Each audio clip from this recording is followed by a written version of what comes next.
Welcome back to another episode of the Migration Waterfowl podcast. I appreciate you all coming back and joining me today. I've got a special guest, Mr. Jay Thomas from Louisiana. How's it going tonight, Jay? Oh, everything's good. How about you? I'm doing very well. I Yeah, we're appreciate good down here. you making time to join me on the show today. Well, thank you so much. I really appreciate you having me. So if you don't mind, just take a minute and introduce yourself to the audience and let them know anything you want them to know about you. All right.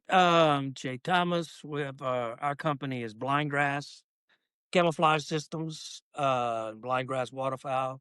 We make one of our main products is we make synthetic grass for blinds, so you don't have to rebrush your blinds all the time. Um, Now we expanded some, got decoys and some other items we're coming out with. We started 6 years ago this coming August. We're out of Okay, Lafayette, Louisiana. nice. So how did you get into waterfowl hunting? Is it something you've been doing your whole life? Yeah, it's something I grew up with. Um, ever since I can remember being a little kid. Dad and my grandfather were hunters, and dad was a big duck hunter, and he was a big quail hunter. So we did a lot of hunting around dogs. Okay. About what year was that, would you say, when you started? Cool. I guess I was going to the blind when I was 6, 7 years old. So uh, that was around 1970, I guess. Okay. Very nice. Do you remember your very first duck hunt? Yeah, it was in the marsh. Uh, I remember there was a lot of shooting. I wasn't doing any shooting. I was too Right, young, right. but it was it was fun. It doesn't take long to get hooked. That's for sure. When you're a little kid, Yeah, spending time with your dad and brothers and family. absolutely. What kind of ducks were you targeting back then? Well, back then we had mallards, which we don't really have much anymore. Mallards, pintails. Um, Back when I was started, we had the point system, so we could shoot 10 pintails. But Wow. if you shot a mallard hen first duck, you were through. Ha. Um, and I guess the statute of limitations is up on this. When we were hunting one morning, and Dad, he was a lot better shot than he was an identifier. Hmm. And three ducks came in. He shot twice and killed three mallards. And he said, "Well, I guess I'm through."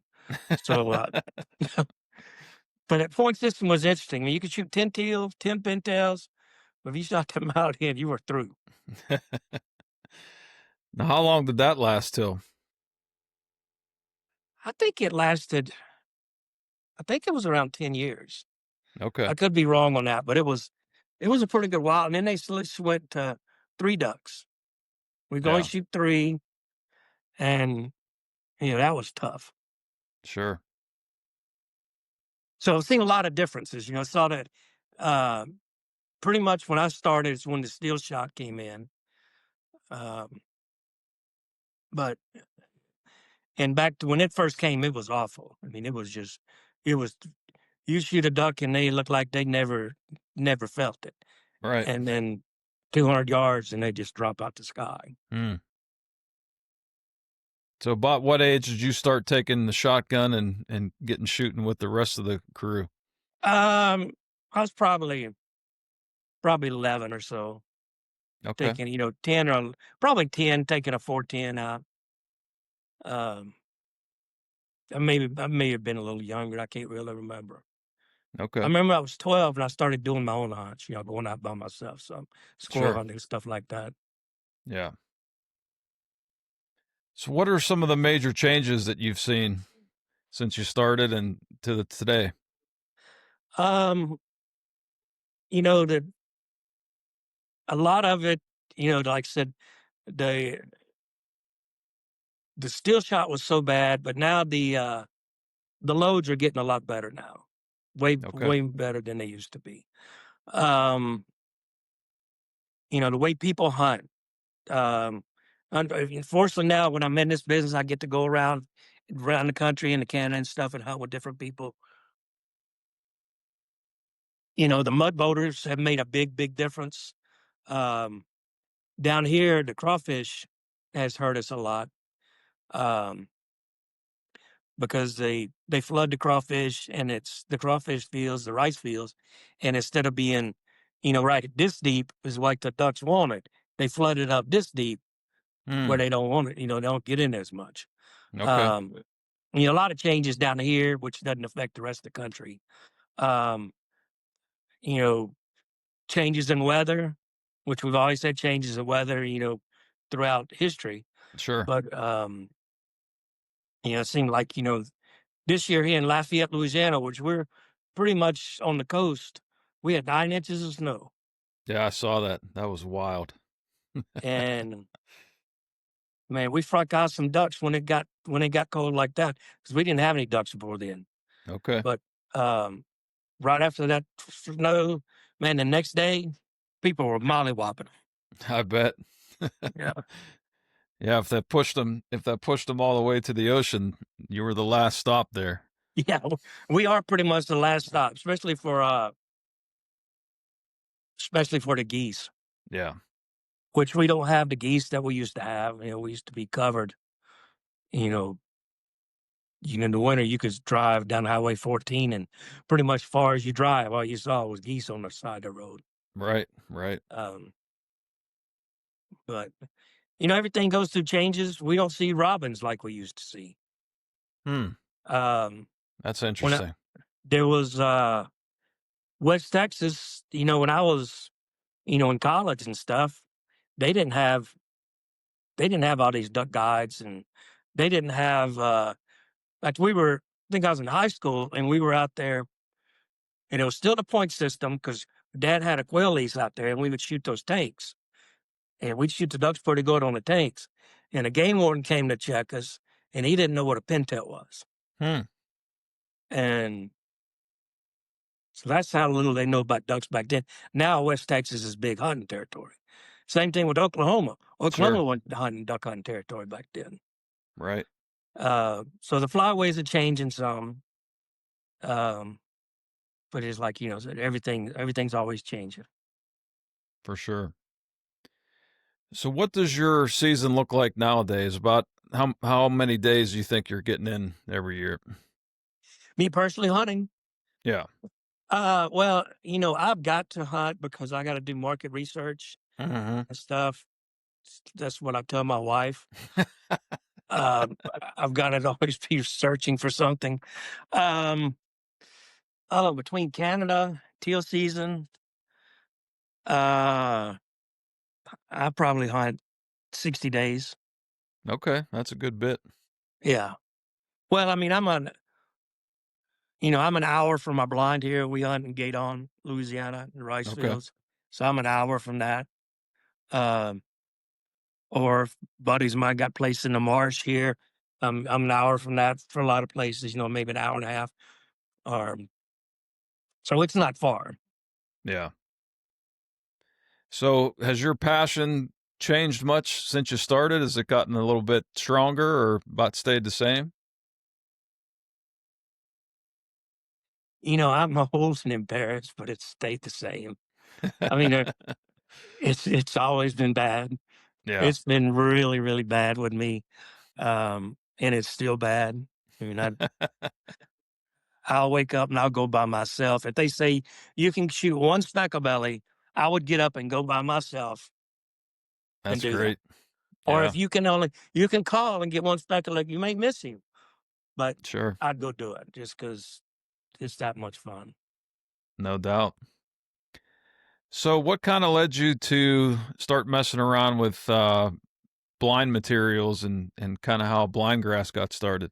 Well, we're hunting pit blinds, and there's two main grasses around here to use for pit blind. It's the Johnson grass, which I don't know, or vase grass. I don't know what y'all have up there. Mhm.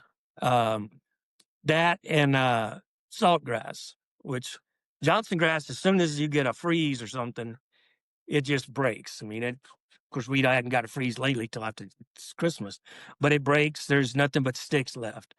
Then having to constantly rebrush your blind. Saltgrass pokes it holds together good, but it pokes every orifice on your body. Right. I mean, you turn your head, you got one in your ear, one in your eye, and two up your nose. And it's an evil creature. So we're just having to go back and brush the blind all the time. And I said, God, um, so I started looking at different things. I'd go to like Hobby Lobby and stuff and look for something. Yeah, so there's got to be something synthetic that we can use and make it work. Well, I'd go find some grass products. And man, this looks good. Good God, it's expensive as hell. Yeah. So I found some products. I started working on colors. I'd sit in the backyard and uh, take my paintbrush and some paints and mix up paints and have different types of grass. And I'd paint these blades of grass and stuff and these fake grass. And my wife said, "Man, I hope our neighbors don't see you out here painting grass. They're gonna think you caught crazy again."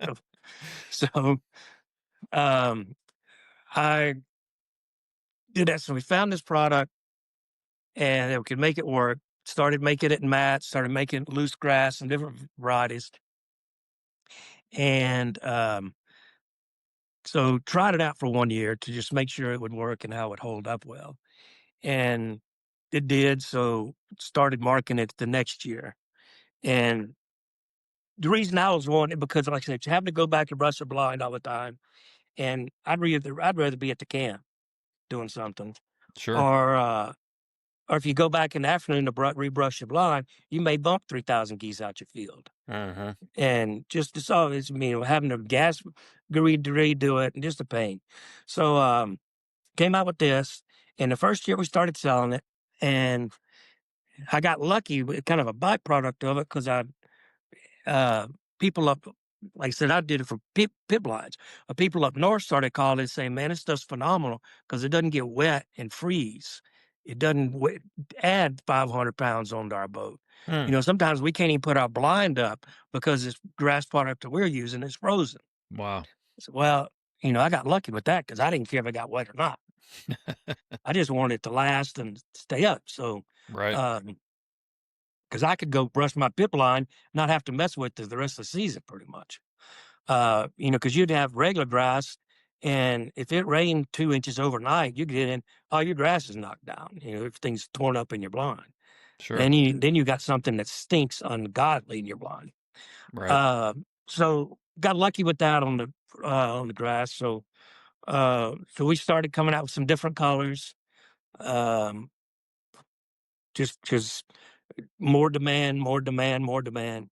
And so I think now we have, I think, 6 color variations. Um, and this year we came out with the corn husk for Hmm. people that hunt cornfields. In fact, this is a gilly blanket corn husk gilly Okay. blanket, and it's a wider strand Right. of so it covers more territory. But those are going to be nice this year for people that hunt cornfields to use Yeah. it as just like layout chairs, or easy to cover on a panel blind. Um, just a lot of uses for it. Right. So how is that compared to stuff like raffia grass and other things on the market? I've never used raffia grass, but I've had some customers tell us stories about it.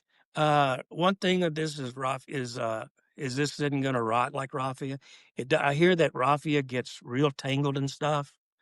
Had some people say they were on Lake Erie and had 4-foot waves coming over, and some of the raffia had gotten in and tangled up their bill Oh, okay. and just about killed them. Wow.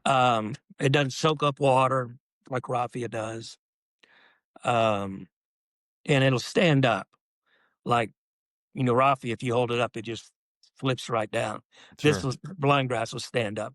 Okay. So how does that speed up the process? Does that come in sheets or how do you have that attached? It comes in mats that are sewn, like 2 feet wide, 4 feet tall. Reason we make them 2 feet wide instead of 4 feet wide is because they're sewn with a rubber coated zinc mat, zinc wire, and if you cut that, they're going to unravel. Because Okay. some people don't want them 4 feet; they just want them something to cover a smaller area. So that's Sure. why we just make them 2 feet wide and 4 feet tall. Okay. But anyway, have it in mats like that. Have it in shorter panels, which are for like pit blinds or something. It's a it's just they're sewn on one end. These are, and the other end's loose, kind of like a hula skirt, and you Right. put it on your pit blinds or hanging off the boat gonner. And then we have it's real popular is the bundle grass, which is just loose strands, 48-inch strands. You can fold them over double or use them lengthwise. And a lot of people use that on their blinds. Sure. So, what have been your biggest challenges when you were starting blind grass? Um, you know, getting the product in because the year after we started is when COVID hit. Okay. And so we got hit with all that, and the shipping container prices went from $6,000 to $30,000 Mm, overnight, pretty much. right. Um, and then having difficulty getting product in back then. We'd go because it was taking forever to get shipments in. And we were new, people say, why are you advertising if you don't have any product? Well, it's a good question, but we can't be stagnant. We're hoping to have some in soon. That and just the logistics of getting everything out. You come out with a product, and then you say, "Okay, I know how to market it, but I don't know how to send it to people." We had Sure. to find out different ways to ship. So first, we'd start with some like this queen bags, almost, but and ship it like that. But it was if you go get over 4 feet with UPS, they hit you at an extra charge. Um, So we had to figure out how to boxes, and ours, since it comes to us and we have to box it here in the warehouse, everything's going in a different box size. Yeah. So it's trying to find the best, most economical way to ship it is one of our biggest challenges. Sure. Um, we we've been very, very fortunate that we don't have to face the social uh, media points of people complaining about something. We've gotten so lucky with that. Yeah. Um, And because I would lose so much sleep at night if somebody was complaining about a product. I would not be able to sleep at all. Yeah. Um, but that I would say the logistics and just getting product in, and you don't know when everything is gonna, the price. You may have a bunch one shipment, and then the next shipment was well, I don't need to order as much this time. The next time they order, everybody wants to order that color. Yeah. For sure. So, have you been surprised with the growth of the company, or has it been progressing pretty much the way you expected it? No, I've been really surprised. I thought it was going to be more of a luxury item, but we have people mess saying, you know, as soon as I save up enough money, I'm gonna buy something.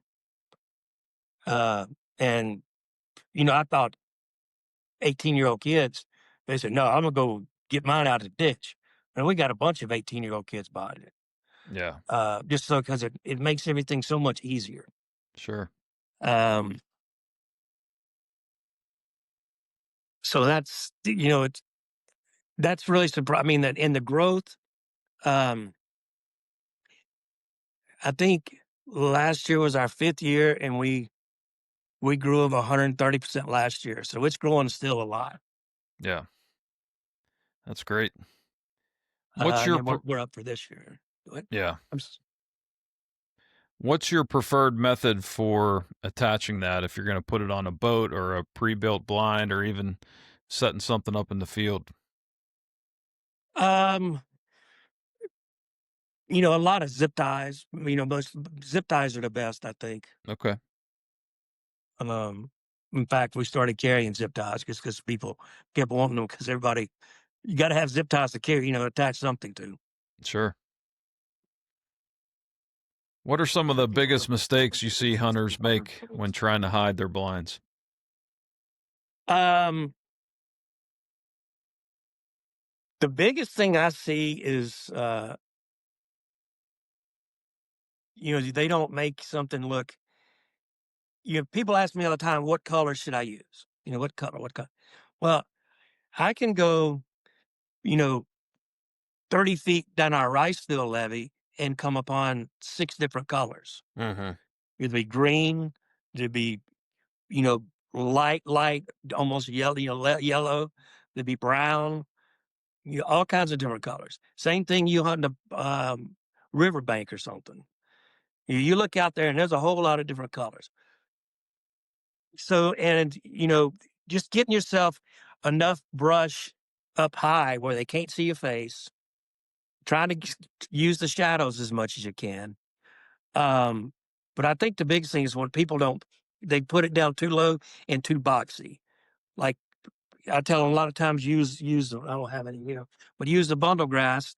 Take 8, 10 strands, fold it over double, put it on a stake, and put it up there. So it'll make everything's not on the same level. Okay. Everything's a little bit higher, something's lower. We Makes get sense. some people, they'll take some of the bundle grass and they'll make, well, around here we call them rosos. Um, I think y'all call them frag something. Sure. Phragmites. Same thing. But they'll take a piece of cane, zip tie some bundle grass on them, and put 6 or 8 in front of the blind to try to break stuff up. Yeah. Um, yes, and, y'all up there, everybody else in the country hates those things. We love Hmm. them here Right. because they pretty much hold our state together from hurricanes. Sure. That and it's a good place to catch redfish. They'd Okay. like to sit around in there. Um, So that and the other thing, interesting thing is, you see so many people hunting with polarized glasses, those blue polarized glasses. Yeah. And a chopper pilot here that flies people offshore told me a couple years ago. He said, the 2 ways I can spot a duck blind. Most I can see when I go when I'm flying people offshore is a spinning wing decoy and those blue polarized glasses I can see from the Hmm. sky. They That's said they interesting. just shine. Yeah. Um, And polarized glasses aren't the best to hunt with anyway because it messes up your visual acuity, the Right. polarization it Right. does. So, are there different applications when you're, say, hunting in timber versus open water versus fields for Well, your just product? basically the colors. We have we have a timber color, which goes great into timber. It has more browns and grays in it. Um, we have the rice color, which is good for field hunting or rice field hunting, or cattails. Fall blend, which is good for cattails or a little darker area, like if you have ragweed. And then we have a few different green colors for cattails and teal season, like around here. Okay. Is there any let me try to figure out how I want to say this. Um any advice for new waterfowl hunters trying to get better with their concealment? Stay still. Um, use use a lot of face brush. Stuff, um, and something to to cover the holes in between you and your partners. Um, this year we came out with like these, but they're 2 feet by 4 feet, 2 feet Okay. wide, and 4 feet, and you can just lay them across the blind and put a clothespin or something on it, and it covers up that hole in between you and your partners. Yeah. And that works on any type blind, bow blind, pit blind, panel blind. Um, you know, concealment and tell you Dumas friends not to be looking up and everything when you calling. Right. Like everybody else's friends. Everybody's got the same dumbass friend that's looking like. Can you think of a favorite hunting story or something crazy that happened while you were duck hunting? Yeah, I got a lot of crazy stories. I don't know how many I can tell. Uh, um, One thing is it was, after Phil Robertson passed, um, I met him when I was 15, and, me and my buddy of mine we were at a Ducks Unlimited banquet, and, he said, in the buddy of mine, he never had a place to hunt, but he always found a place to hunt, and he would beg, like, we'd be going hunting on the with my dad and quail hunting on a Sunday afternoon. This dude, he'd call me on Saturday, "What are you doing tomorrow?" "Oh, we're going hunting." He'd show up at 2 o'clock. No invited him, but he was always showing up. So anyway, he goes up and starts talking to Phil after the banquet, and this was when nobody knew Phil, and he was warting Phil to death. And Phil finally said, "Well, you boys like duck hunting, don't you?" "Yes, sir, we do." "So I'll tell you what, here's my card. Call me on your Christmas break, and I'll bring you duck hunting." And everybody, "Yeah, right, right. He ain't bringing you. He's gonna say, I don't remember that." So he got around Christmas break and called him. He said, "Oh yeah, I remember you. Come on up. We set this date." And we went up, and nowadays parents wouldn't let anybody do that. Sure. Just get in a car when you're 15 years old and drive Right. 200 miles and go hunt with some stranger. Um, but uh, so he took us in, had a little bitty shack somewhere, and we hunted. I mean, he gave us duck calls and called with us and stuff, and it was funny because he was, talking about cadence on some calls, and the radio was playing, and there was a song, "Rubber Band Man" by the Spinners, I think. And he said, "See, now that dude, he's got rhythm. That cat's got rhythm." So the next morning we got up and went and hunted, and you know, he, we went out in this. They had a blind way up in this old cypress tree, and so you get in the blind up there where the tree, the limbs started, the fork and the tree started, and you put your stuff right there, and you climb up and get in the limbs, and you 25 feet up there. When the ducks came in, you just shoot down on them, and they break it up, and they shoot. And I think it's four. We shot 28 miles of pit tails that morning. Uh, so it was a great hunt. I'm not sure how the we were legal. But I'm not sure how the numbers were, but that was one of my favorite stories, just because he didn't have to do that. You Right. know, he's met two little punks, and like I said, he was nobody then, but still, that was pretty impressive. Yeah, for sure. Yeah, it's Uh, amazing. but yeah, I got a lot of just with family and friends. It's such a great sport, to be with, because you can be in the blind and you can tell some great stories. Uh, and now my daughter, who's she's 32 now, she loves to hunt. So whenever she can, she comes and hunts, and so we have a great time with it. Yeah, that's great. Can you think of any tips or things that you wish you would have learned back when you started that maybe, or even any mistakes you made that you learned from? I wish I'd have had this grass back when I first, so I didn't have to go cut truckloads and haul it out to lakes and fight mosquitoes and water moxes and everything else, and Yeah, alligators, trying to, brush a blind in October, August, down here sure. in the Louisiana heat, getting ready for teal season. Um, as far as tips, if ducks or geese, especially geese for me, I mean, if if two groups make the same pass and work the same way and don't do it, change something up. Yeah, Move those decoys, move something out. Um, you know, change your calling. Um, sometimes they want a lot of calling, sometimes they don't want any calling at all, hardly. sure. I mean, we hunt a lot of specklebellies here, so they want some calling. It's rare that we shoot birds that we don't call, Hmm. but ducks are crazy the way they act. Yeah. So what's next for Jay or for blind grass? What do you got coming up in the future here? Well, we got new items coming up. We pretty fired up about. And we came out with the decoys last year, the light and load decoys. Uh, it's an EVA plastic. They're real light. They're so easy to use. I mean, you can shoot them. You can run over them with you side by side. They come out. Each one of them weighs about a pound at the most. Hmm. Goes with tail loops. This is the Canada with the flocked head. Yeah. Um, and the guides here, we don't shoot Canadas here, but specklebellies. And, we're here at the end of the flyway here. Sure. And we have a lot of guides here.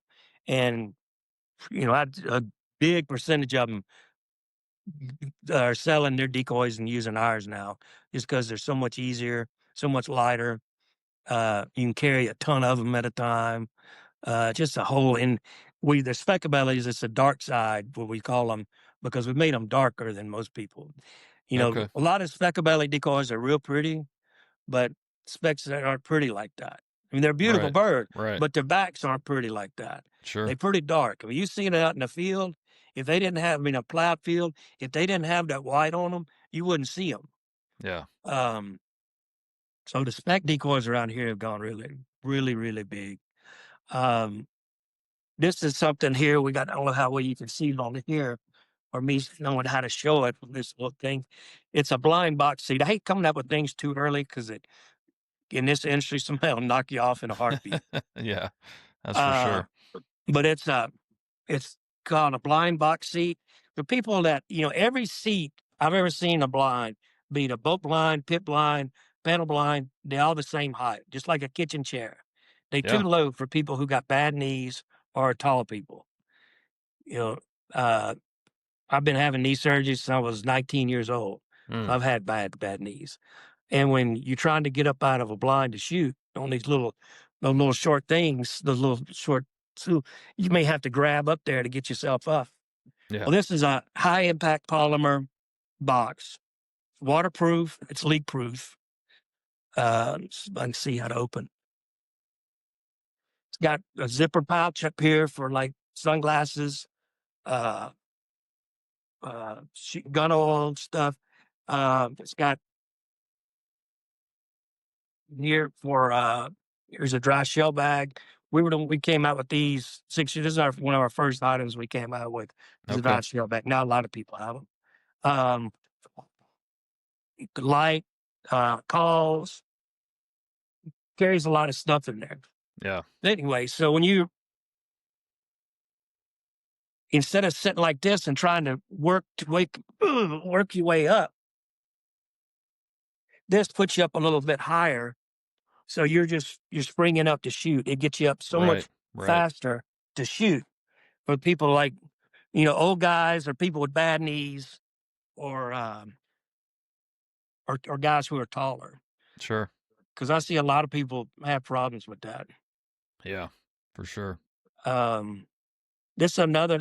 This is we didn't come out with this. This is another product we found. I just like it a lot. It's a neck light because people when you got a headlamp on and you're standing there talking to people and you look at them, you blind them. Yeah. Or when you're walking down the levee or walking where you got to go, you have to keep your head down so the light will shine the right spot. Well, Right. these neck lights are adjustable, they're rechargeable, and you can just adjust them to how you want to do it. Makes it so much easier. Yeah. And That's the knees slick. pop up and are magnetic. So if you want to set them on the edge of the blind or something when you go in, Okay. um, That's pretty neat.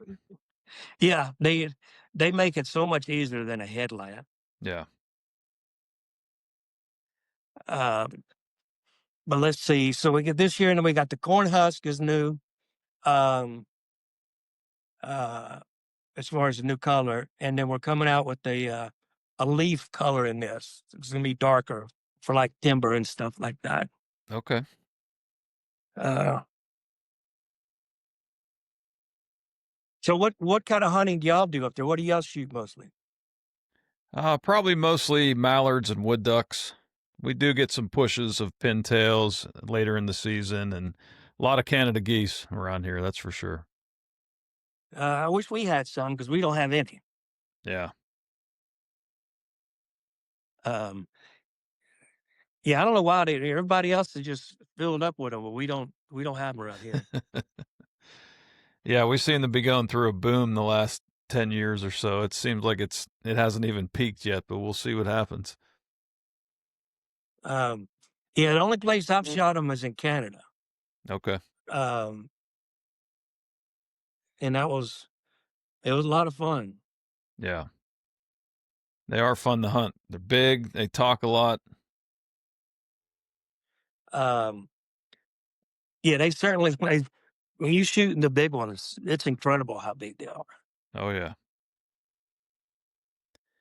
So Um, you gonna do much traveling this year to hunt? um, yeah, I'm gonna go to Canada. Um, I think.